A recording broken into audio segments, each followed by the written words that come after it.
جو ٹھگوں کی حکومت اس وقت مسلط ہے،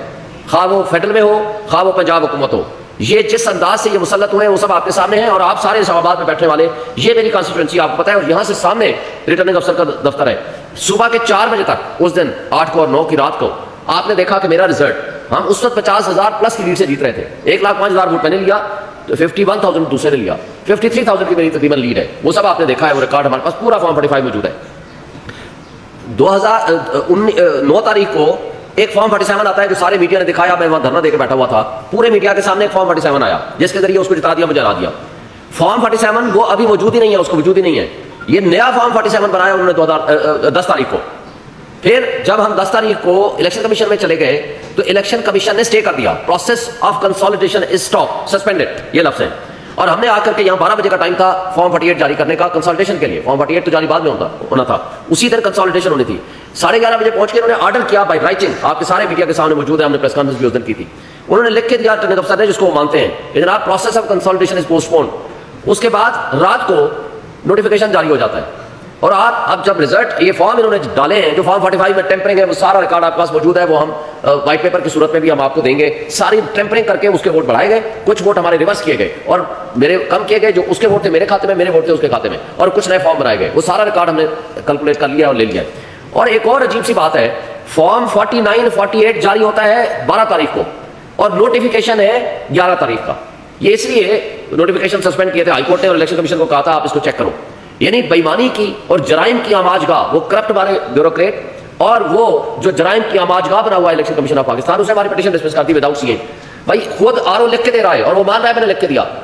الیکشن کمیشن نے خود اسٹے دے رکھا ہے، اور اس کے اوپر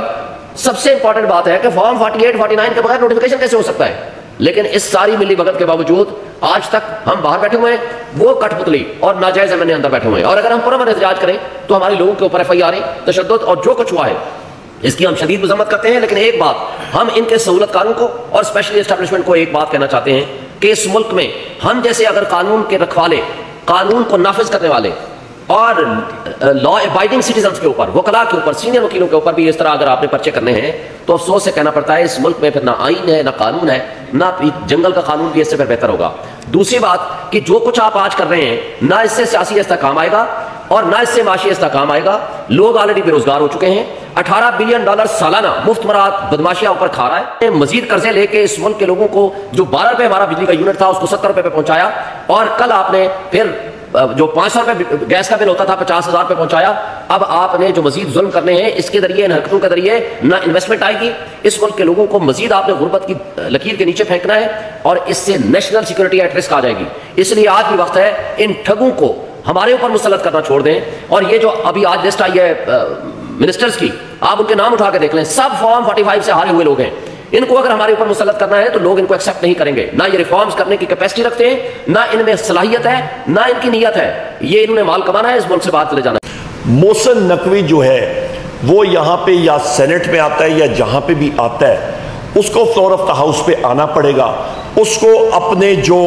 غیر آئینی غیر قانونی جو اس نے ایکشنز لیے تھے اس کے بارے میں اس نے جواب دہی دینی پڑے گی۔ اور یہ بھی میں کہتا چلوں کہ میں نے اپنی عمر میں بہت سارے وقت کے فرعونوں کو دیکھا ہوا ہے، اور میں یہ بات اپنے ٹویٹس میں بھی کہہ چکا ہوں، سوشل میڈیا پہ بھی اور میڈیا پہ بھی، کہ وہ وقت کے فرعون پھر جا کے بعد میں جس وقت کرسی پہ نہیں ہوتے ہیں وہ لوگوں سے جا کے پھر پیر بھی پکڑ رہے ہوتے ہیں اور معافی بھی مانگ رہے ہوتے ہیں۔